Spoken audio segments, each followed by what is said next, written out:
في سؤال جميل هنا برضو which one of the following is most likely to be found in a patient with Decompensated thyroiditis اللي هي السب acute thyroiditis اللي هي بتيجي كتير منها post viral mumps or flu ساعات بيقولوا reaction وفيها element of viral element ولكن هي مشهورة بالاسم ده وبتبقى inflammatory condition في الثيرويد والحقيقة characteristically لما بندرسها نقول اللي هو typically معاها elevated ESR دي حاجة inflammation حاصل بقوة ومعاه ال ESR بيبقى عالي قوي فهو لو بيسأل على أهم حاجة غالبا دي الإجابة دي هتكون كافية ولكن هنشوف الحاجات التانية anti TSH receptor stimulating antibodies دي مع الجريفز ديزيز اللي بيبقى فيه اكزوفثالموس كتيرة اللي هي اللي بيبقى فيه stimulating antibodies لل TSH receptors فدي ملهاش علاقة بالديكيرفا أو الانفلاماتري البوست فايرال ثايرويدايتس دي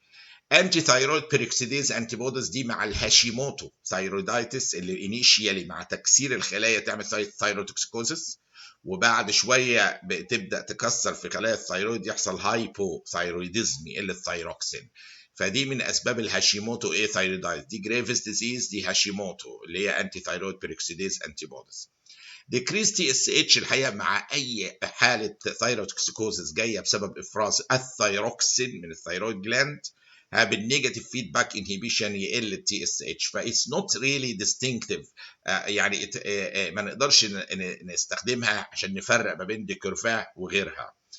coexisting type 2 diabetes mellitus has nothing to do مع الموضوع ده معلش اللي هو الكلام لما converted للسمول ففي some errors من النسخة الأصلية اللي أنا بشتغل عليها دي فأنا ما بحبش أغير لأن هي دي الستايل الأسئلة اللي بتيجي بالظبط فبنسيبها بقدر الإمكان كما جاءت يعني بدون تغيير كثير.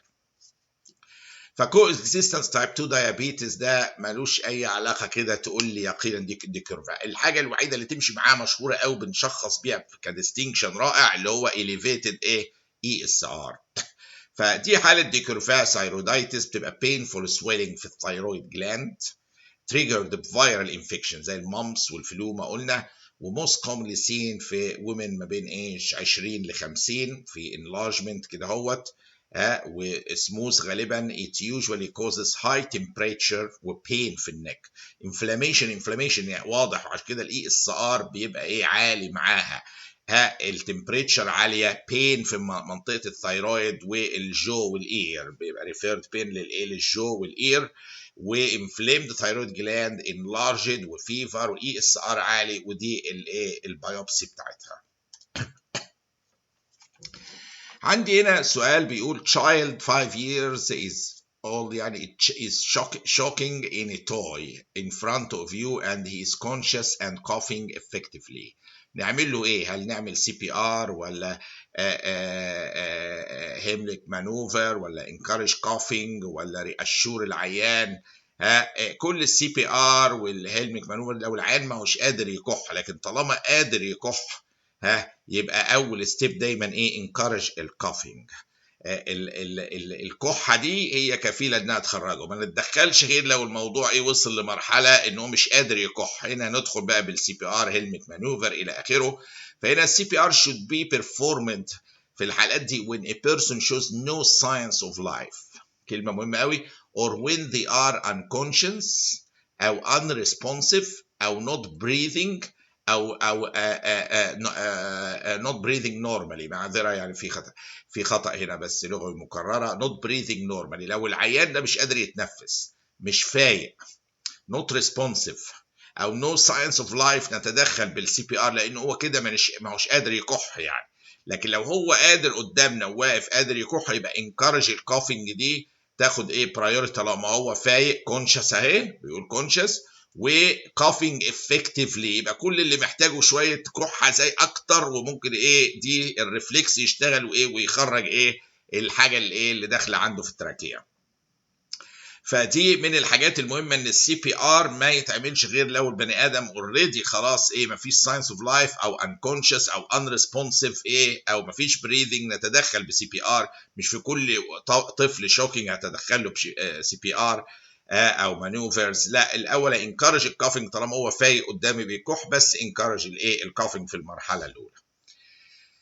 الميثالازين اللي هو ال5 امينو ساليسيلات is used as treatment and maintenance of remission of which of the following diseases. دي حاجه من المعلومات بالضروره في الطب، ان هو مجموعه ال5 امينو ساليسيلات الميثالازين ده استخدم اساسا في علاج الانفلاماتوري باول ديزيز والالسرتيف كولايتس.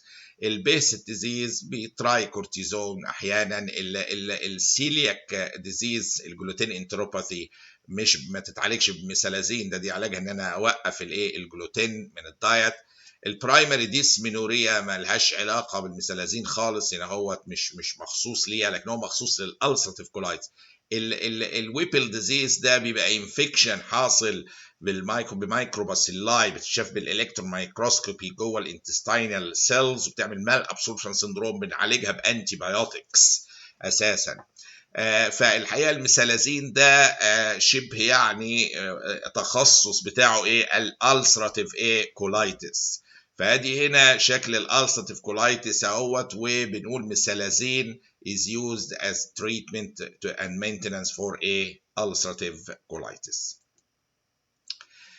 هنا which of the following describes the patient's right to participate in decisions about the diagnostic and the treatment recommendations. دي medical ethics questions. بيقول مين من دول ايه بيوصف ايه الحق العيان ان هو يبارتيسيبيت في الديسيجن ميكنج بتاع حالته، انه اختار الانفستيجيشن دي ولا ارفضها، اختار العلاج ده ولا مش عايز حاجه تانية. هذا الحق المطلق للمريض بيسمى اوتونومي. اوتونومي حاجه ذاتيه جايه من ذاته، ان هو اللي يقرر، ما هوش جاستس، ما هوش اي شيء اخر. ده اوتونومي الديفينيشن بتاعها اللي هو البيشنت رايت، حاجه جايه منه اوتونوموس ذاتيه. I have the right الحق ذاتيا اني اقرر، فايتس اوتونومي. البيشنت right to participate in decisions about the diagnostic and the treatment recommendations. دي اسمها هو ايه الايه اوتونومي. فاختيار الاجابه هنا للسؤال ده بتاع البيشنتس رايت انه يختار في العلاج والانفستيجيشنز، دي كانت ايه اوتونومي، هو الايه الاجابه على هذا السؤال اللي حق العيان ان يشارك في قرارات علاجه. Which of the following is not a problem associated with surgery in jaundiced patient؟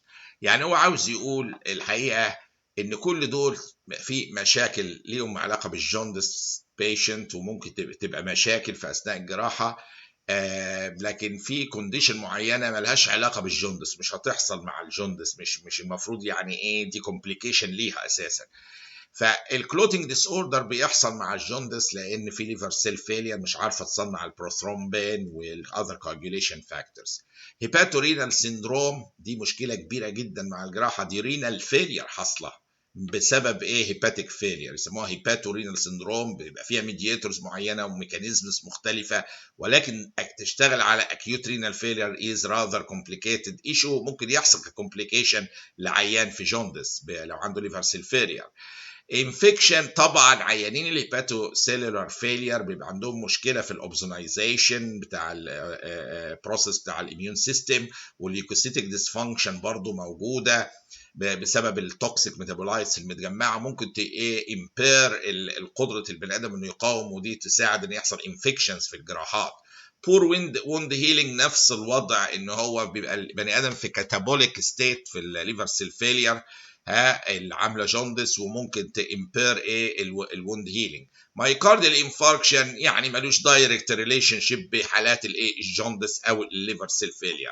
فاذا كان السؤال ايه which of the following is not a problem، يعني مش مشكله معينه اتوقع حدوثها او اقلق منها في عيان الليفر سيل فيلير، الجوندس بيشنت يقصد هنا اللي هي حاله مايوكارديال انفاركشن، ما هياش كومبليكيشن ايه معينه ليها علاقه دايركت بالجوندس او بالليفر سيل فيلير، لكن كلوتنج فاكتور بروبلم ممكن، هيباتورينال سيندروم، انفكشنز، بور ويند هيلينج، كل دي يحصل مع الليفر سيل فيلير. وهنا